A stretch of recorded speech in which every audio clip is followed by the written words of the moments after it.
so good to be able to be here with you this afternoon to celebrate. It's hard to believe that literally 1 year ago today, we were all standing somewhere watching the water come up and watching devastation happen in real time.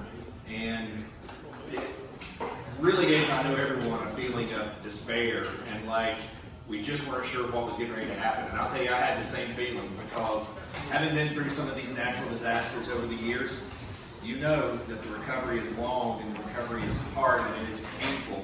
It was amazing to watch the whole community come together.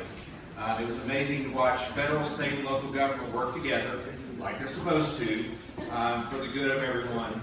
It was amazing to watch local businesses pitch in and give tens of thousands of dollars worth of free time and labor and supplies. Just really remarkable to watch the community come together. I know some of you were down at the fire station yesterday and heard me say this. I had a reporter ask me the other day, he said, "Are you surprised that the recovery happened as quickly as it did?" And I said, well, in a literal sense I am, because when you look at how much was accomplished over the course of really 9 or 10 months, all the homes rebuilt or replaced, the roads that had to be redone, the bridges that are under construction, a bridge that was built in 72 hours right here beside of us. Yeah, I am. You know, you think about the millions and millions of cubic feet of dirt and debris that was moved. Yeah, I am amazed that it happened this quickly. But when you think about it in a more literal sense, and you think about the people of Southwest Virginia, and how for decades and decades and decades we've had to look out for ourselves. We've all had to come together when something happens and figure it out on our own.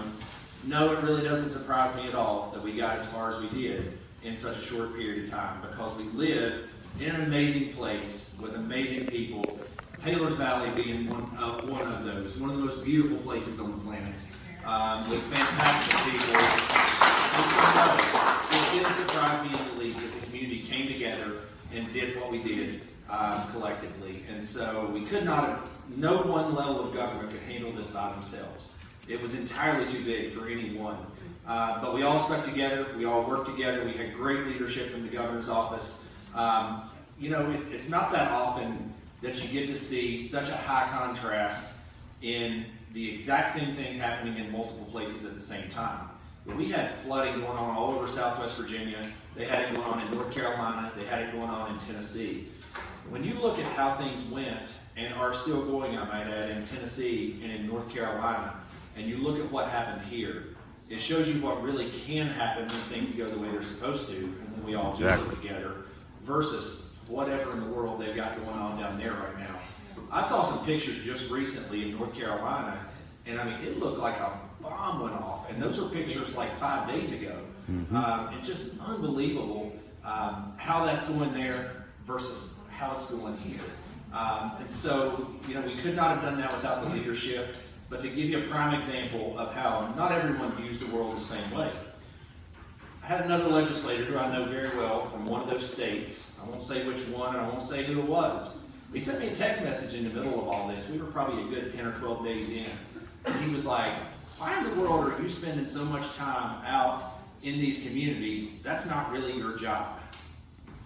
And I wrote him back and I said, you know, this is a lot like a marriage where you take on this job for better or worse. And right now, we're in the worse. We're not in the better.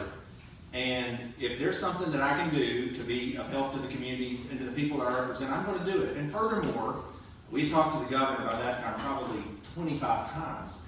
And he told me point blank, if you see something going wrong when you're out and about, I want you to take a picture of it, I want you to text it to me, and then I want you to call and explain what it is. And I said, how in the world am I supposed to do what he's asked if I'm sitting back in my office just saying, oh, well, hopefully everything's going okay. So I'm really proud of how everyone, particularly also our county government, took this seriously, knuckled down, and made sure that everyone, regardless of where they were located, had the resources that they needed to be able to recover and get past that and be stronger in the end. And so even now, the work still goes on. I did an update with VDOT just this past week. I'm sure everyone probably knows this, but the steel has been purchased and ordered for the bridge replacement, and that will be, they'll start that this fall.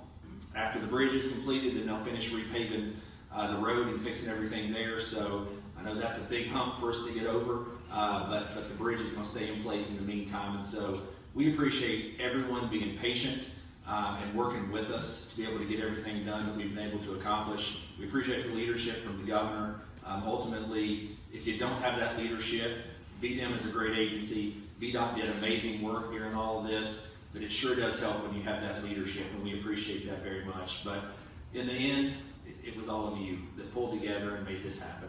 And it's I've never been prouder to represent Southwest Virginia than I have been over the last year. It really has been awesome. Thank you.